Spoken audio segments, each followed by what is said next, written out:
पहले जो सार्कोपीनिया का इलाज करने वाला फ्रूट है वो है अमरूद। आप लोगों ने अक्सर सुना होगा कि अमरूद तो हम बहुत इजीली खा लेते हैं, अवेलेबल होता है। तो अमरूद के अंदर ऐसा क्या है?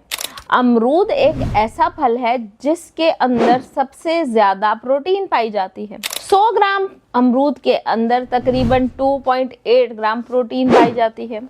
जैसे कि मैंने आपको बताया कि आपके मसल कमज़ोर हो जाते हैं और मसल्स की हिफाजत के लिए हमें एक चीज़ चाहिए है, वो है विटामिन सी। अमरूद, बहुत सारी वीडियोस में आपने सुना होगा कि विटामिन सी का एक बहुत ज़्यादा अच्छा सोर्स है। तमाम फलों में सबसे ज़्यादा, इवन माल्टे से ज़्यादा भी अमरूद के अंदर विटामिन सी मौजूद है। अब विटामिन सी क्या करती है कि आपके पट्टों में मौजूद कोलेजन को एक्टिवेट करती है और आपके पट्टे इससे मजबूत होते हैं।